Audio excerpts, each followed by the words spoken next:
Donor, which we purchased the other day from a Parts Source hardtop. And when we call it a hardtop, we really mean it's just a fiberglass top along with the steel perimeter. And the one that came with the truck was pretty poor and was just not usable at all. It was going to take way too many labor hours to restore it, and ultimately would have been a restored top. This one right here is all original and looks fantastic as far as the flange goes, the perimeter around. We're going to grind out all the rivets, the stock rivets that are from the factory. You can see that all little shiny spots here. And then here's an original. It's being worked on. You can see that. The fiberglass is looking great. We have the steel perimeter away, and it is being media blasted as we speak. But we've gone right down to the perimeter lip here, and you can see the holes where the rivets go.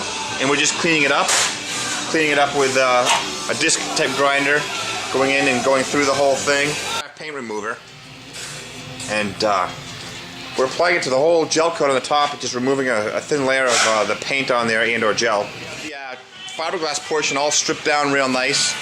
We've noticed that this has been bodyworked before at some point in time. Like bodywork to the spots that you see kind of in brown there, and what we've done is just put in new fiberglass, and that reinforces any areas that had dents or dings or spider cracks on it. So just gone around the whole perimeter. Anywhere it was thin along the lip, we've done, you can see that.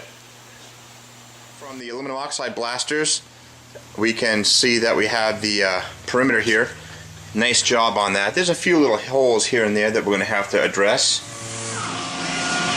Sanding out all these spots that we shot earlier. They obviously look different, but ultimately the texture and the transition will be fine. Alright, we're doing a little bit of fiberglass work here on the very inside where it got a little ding there. Alright, we can see the heavy steel underneath this perimeter steel plate, as well as the hammer. And what we're doing here is just hammering out, flattening and straightening any kind of wrinkles. We've done a little bit of welding in there as well. So we have a lot of our major sanding done on the top, and we have that steel perimeter temporarily fixed up underneath here.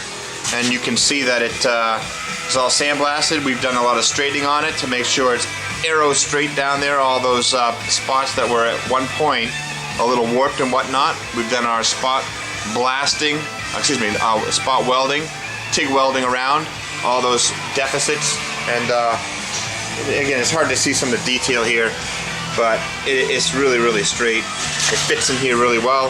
The truck top here, the fiberglass top, all in spray poly in primer here. What we're seeing here is the perimeter, which has all been re-welded and straightened out. We're doing a temporary fit right now on top, obviously. Right, pretty big day here. We have the actual steel perimeter all restored, all in primer, affixed to the fiberglass top. And what we're going through and doing is we've riveted, you can see all the new rivets, and we're hammering them down to make them look factory stock.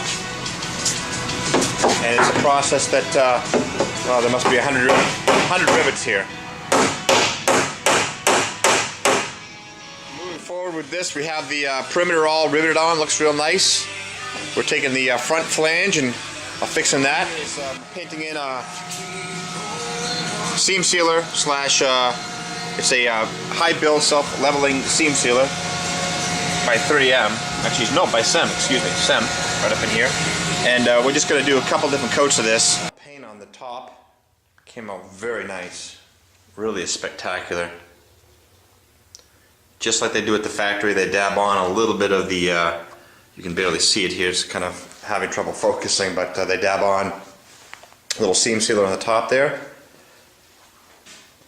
So it looks awful sharp. Very crisp. We have the hard top out of the spray booth, and we have it lined up to do a factory headliner in it, and you can see that we have the headliner partially installed, or let's say not installed, but laying in here. It is a factory headliner. It's kind of a neat, indifferent material. It's not, you know, something that's free and clear of, say, getting dirty, because my pet peeve is that it's white, you know, so white. But anyway, it's a great headliner material. Has the same perforation, has a little bit of a foam cushion to it, and you glue it on, and it's all stitched up the side for the corners.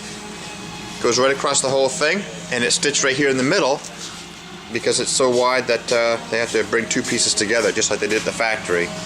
So what we're going to do is take a lot of the gluing agent that we use and some of the other razor blade, cut it to size, pre-fit it, and then ultimately glue it right in there. Once that's done, off to the races and it goes right on the truck. We're using a spray adhesive by 3M, super trim spray adhesive. It actually has a part number 8090 spray adhesive. Works really well, and we shoot probably 2 cans of that on here in order that we have good adhesion between the actual top itself and the underneath part of the foam. We apply it to both, let it sit up and get tacky for about a minute or 2 or 3, and then once it's tacky, lay it in there and smooth it out. Obviously no gluing happens until we do our final cut and fit, so